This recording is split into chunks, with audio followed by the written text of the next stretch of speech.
ഇന്ന് രാത്രി കൂടി ജനങ്ങൾ ശ്രദ്ധയോടുകൂടി കാര്യങ്ങൾ കൈകാര്യം ചെയ്യുക. കാരണം വരാൻ പോകുന്ന മണിക്കൂറിൽ ഇന്ന് രാത്രിയും അതിശക്തമായ മഴ ഉണ്ടാകാൻ പോകുന്നു എന്ന മുന്നറിയിപ്പ് വരുന്നുണ്ട്. മാത്രമല്ല, പത്തനംതിട്ട ജില്ലയെ സംബന്ധിച്ച് 5 ഇരട്ടി മഴയാണ് പത്തനംതിട്ടയിൽ ലഭിച്ചിരിക്കുന്നത്. അത്തരത്തിൽ ഞെട്ടിപ്പിക്കുന്ന വിവരങ്ങളും കേന്ദ്ര കാലാവസ്ഥാ വകുപ്പ് പുറത്തുവിട്ടിട്ടുണ്ട്. തെക്കൻ തമിഴ്നാട് തീരത്തും അനുബന്ധ അന്തരീക്ഷ മേഖലയിലും രൂപപ്പെട്ട ശക്തമായ ചക്രവാത ചുഴി മധ്യ തെക്കൻ കേരളത്തിലും മലയോര മേഖലകളിലും വൻ ഭീഷണി ഉയർത്തുന്നു. ഇതിന്റെ ആഘാതത്തിൽ വരുന്ന 3 ദിവസങ്ങളിൽ, അതായത് ഓഗസ്റ്റ് 7 വരെ സംസ്ഥാനത്തുടനീളം കനത്ത മഴ തുടരുമെന്നാണ് കേന്ദ്ര കാലാവസ്ഥാ വകുപ്പ് നൽകുന്ന മുന്നറിയിപ്പ്.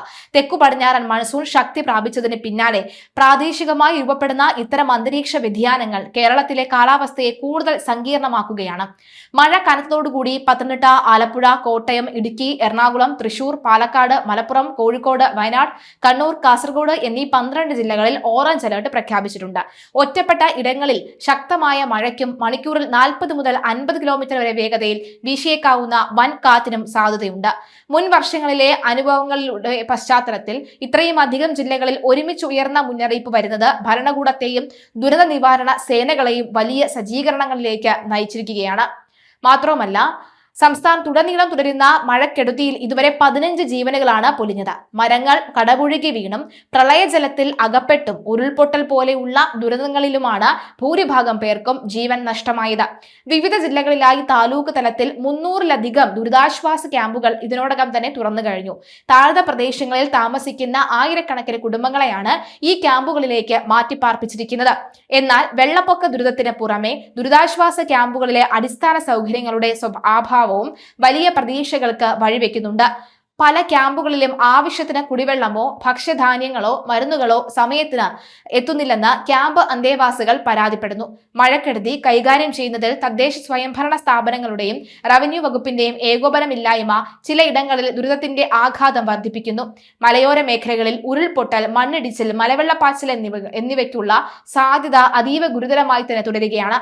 വെസ്റ്റ് കോസ്റ്റ് ഡിവിഷനിലെ നദികളിലും ഇടുക്കി, പത്തനംതിട്ട, വയനാട് ജില്ലകളിലെ മലയോര തോട്ടങ്ങളിലും ജലനിരപ്പ് കുത്തനെ ഉയർന്നുകൊണ്ടിരിക്കുന്നു. അപകട സാധ്യത മുന്നിൽ കണ്ട് നദീതീരങ്ങളിലും താഴ്ന്ന ഡാമുകളുടെ താഴത്തെ പ്രദേശങ്ങളിലും താമസിക്കുന്നവരോട് സുരക്ഷിത സ്ഥാനങ്ങളിലേക്ക് മാറാൻ റവന്യൂ അധികൃതർ കർശന നിർദ്ദേശം നൽകിയിട്ടുണ്ട്. മാത്രമല്ല, ശക്തമായ കാറ്റിൽ വീടുകളുടെ മേൽക്കൂരകൾ പറന്നുപോകുന്നതും മരങ്ങൾ വീണുണ്ടാകുന്ന അപകടങ്ങളും വലിയ ഭീഷണിയാണ് ഉയർത്തുന്നത്. സംസ്ഥാന ദുരന്ത നിവാരണ അതോറിറ്റി വ്യക്തമാക്കുന്നതനുസരിച്ച് അടച്ചുറപ്പില്ലാത്ത വീടുകളിൽ കഴിയുന്നവർ പകൽ സമയത്ത് തന്നെ തൊട്ടടുത്തുള്ള ക്യാമ്പുകളിലേക്ക് മാറണം. അപകടാവസ്ഥയിലുള്ള മരങ്ങളും ഇലക്ട്രിക് പോസ്റ്റുകളും കണ്ടെത്തി അടിയന്തരമായി നീക്കം ചെയ്യാൻ KSEBക്കും തദ്ദേശ സ്ഥാപനങ്ങൾക്കും നിർദ്ദേശം നൽകിയിട്ടുണ്ട്. മഴ ശക്തി പ്രാപിച്ചിരുന്ന സാഹചര്യത്തിൽ ജലാശയങ്ങൾക്ക് സമീപമുള്ള വിനോദസഞ്ചാരം, സെൽഫി ചിത്രീകരണം, നദികളിൽ ഇറങ്ങിയുള്ള കുളി, മീൻപിടുത്തം എന്നിവയ്ക്ക് സംസ്ഥാനത്തുടനീളം പൂർണ്ണ നിരോധനം ഏർപ്പെടുത്തിയിട്ടുണ്ട്. മേൽപ്പാലങ്ങളിൽ കൂട്ടം കൂടി നിൽക്കുന്നതും ജലാശയങ്ങൾക്ക് സമീപമുള്ള വഴികളിലൂടെയുള്ള അനാവശ്യ യാത്രകളും ഒഴിവാക്കണമെന്ന് പോലീസ് മുന്നറിയിപ്പ് നൽകി. പലയിടങ്ങളിലും റോഡുകൾ മുങ്ങിയ നിലയിലാണ്. അതിനാൽ തന്നെ യാത്രാ അപകടങ്ങൾ വർദ്ധിക്കാൻ സാധ്യതയേറെയാണ്. മാത്രമല്ല, തീരദേശ മേഖലകളിലും സ്ഥിതി അതീവ ഗുരുതരമായി തുടരുകയാണ്. കേരള, ലക്ഷദ്വീപ്, കർണാടക തീരങ്ങളിൽ ഉയർന്ന തിരമാലകൾക്കും കടലാക്രമണത്തിനും സാധ്യതയുള്ളതിനാൽ മത്സ്യത്തൊഴിലാളികൾ ഒരു കാരണവശാലും കടലിൽ പോകരുതെന്ന് മുന്നറിയിപ്പുണ്ട്. തീരപ്രദേശങ്ങളിൽ കടൽഭിത്തി തകർന്ന ഭാഗങ്ങളിൽ വെള്ളം കയറി നിരവധി വീടുകൾ ഭാഗികമായി തകർന്നു. കൺട്രോൾ റൂമുകൾ തുറന്ന സാഹചര്യങ്ങൾ സൂക്ഷ്മമായി നിരീക്ഷിക്കുകയാണെന്ന് കാലാവസ്ഥാ നിരീക്ഷണ കേന്ദ്രം അറിയിച്ചു. മഴ കനക്കുന്നതോടുകൂടി വൈദ്യുതി ബന്ധം പൂർണ്ണമായി തടസ്സപ്പെടുത്തുകയും ഗ്രാമീണ മേഖലകൾ ഒറ്റപ്പെടുത്തിയും രക്ഷാപ്രവർത്തനങ്ങൾക്ക് വലിയ വെല്ലുവിളിയും ഉണ്ടാകാറുണ്ട്. പ്രധാന നഗരങ്ങളായ കൊച്ചി, കോഴിക്കോട്, തിരുവനന്തപുരം എന്നിവിടങ്ങളിൽ പോലെയുള്ള താഴ്ന്ന ഭാഗങ്ങളിൽ വെള്ളക്കെട്ട് രൂപപ്പെട്ട് നഗരജീവിതത്തെയും ഗതാഗതത്തെയും സ്തംഭിപ്പിച്ചിരിക്കുകയാണ്. കാർഷിക മേഖലകളിലും കോടികളുടെ നഷ്ടമാണ് കഴിഞ്ഞ കുറച്ച് ദിവസങ്ങൾ കൊണ്ട് ഉണ്ടായിരിക്കുന്നത്. കാലാവസ്ഥ മൂലമുണ്ടാകുന്ന തീവ്ര മഴയും അതിവൃഷ്ടിയും ഇനിയും തുടരുമെന്ന സൂചനകളാണ് ഈ ചക്രവാത ചുഴി നൽകുന്നത്. അടുത്ത 3 ദിവസങ്ങളിൽ നിർണായകമായ മുൻകരുതലുകൾ പാലിച്ചില്ലെങ്കിൽ സ്ഥിതി കൂടുതൽ വഷളാകാൻ സാധ്യതയുണ്ട്.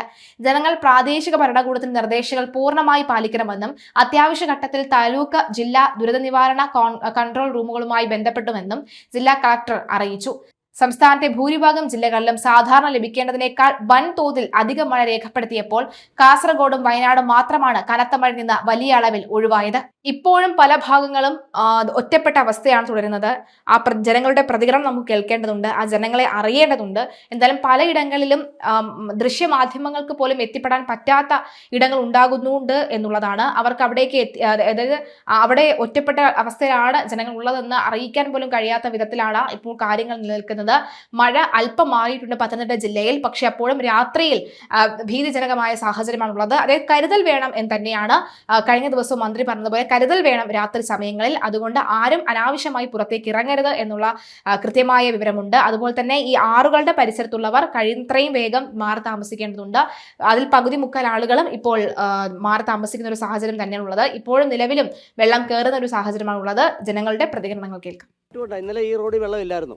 ഇപ്പൊ റാന്നിന്നുള്ള മെസ്സേജ് അവിടുന്ന് വെള്ളം ഇരുത്തുന്നതിനനുസരിച്ച് ഇവിടെ ഒരു 2-3 അടി വെള്ളം കൂടെ വരാനുള്ള ചാൻസ് ഉണ്ടെന്നുള്ള. നമ്മൾ ഈ നിൽക്കുന്ന സ്ഥലത്തെ വെള്ളം കയറിയിട്ടുണ്ടെന്ന് തോന്നുന്നില്ലേ? 18 വെള്ളം കയറി, 18 വെള്ളം കയറിയത്. ജലനിരപ്പ് ഇപ്പൊ ഇന്നലത്തെക്കാട് കൂടി. ഇന്നലെ വൈകിട്ടില്ല വെള്ളം, ഇന്നലെ വൈകിട്ട് റോഡിൽ വെള്ളമില്ല. രാവിലത്തേക്കാട്ടും അല്പം കൂടി കൂടുതലാ. വൈകിട്ട് ഇവിടെ ഒന്നും ഇല്ലായിരുന്നു. വൈകിട്ടേ ഇവിടെ വെള്ളം ഇല്ലായിരുന്നു. ഇപ്പോഴാ ഇന്നലെ രാത്രി ഒരു 10 മണിയോട് കൂടിയാ കൂടുതൽ വെള്ളം വരുന്നത്. അതിലും കൂടുതലായി ഇപ്പൊ വീണ്ടും വെള്ളം കൂടുന്നുണ്ട്. ഇപ്പൊ ഈ മണിമലയാറ്റില് മണിമലയാറ്റിലെ വെള്ളം വരുന്നത് പമ്പയിലോട്ട് പോയിക്കൊണ്ടിരിക്കുന്നു. മൂടിയാറ് തുറന്നു വിട്ടാൽ അവിടെ നിന്ന് വീണ്ടും വിട്ടാൽ ഇനിയും കൂടും, വീണ്ടും കൂടും. കൂടുതൽ ആൾക്കാർ വലിയ കഷ്ടതയിലാണ് ഇവിടെ എല്ലാം കഴിയുന്നത്. നിങ്ങളുടെയൊക്കെ വീടുകളുടെ അവസ്ഥ എന്താ? ഞങ്ങളുടെയൊക്കെ വീട്ടിൽ വെള്ളം കയറിയേക്കോ. പുറത്തേക്ക് പോയത് ഞങ്ങൾക്ക് ആവശ്യത്തിന് കല്ലിശ്ശേരിക്ക് പോയതാ. അപ്പൊ അങ്ങോട്ട് വരെ പോയില്ല, പകുതി വരെ പോയതേ ഉള്ളൂ. തിരിച്ചിങ്ങ് വരുവാ. ഇനി എത്ര ദൂരം അങ്ങോട്ട് നടക്കണം? ഇനി ഇങ്ങോട്ട് ഒരു കിലോമീറ്റർ, 1.5 കിലോമീറ്റർ അങ്ങോട്ട് നടക്കണം. അതൊരു 2.5 മണിക്കൂർ കൊണ്ടേ ചെല്ലത്തുള്ളൂ. ഈ സ്പീഡിലല്ലേ പാകത്തുള്ളൂ. ഇവിടെ ദുരന്ത സേനയുടെ വണ്ടിയും കാര്യങ്ങളും ഒക്കെ വന്ന ആൾക്കാരെ കയറ്റുന്നുണ്ട്.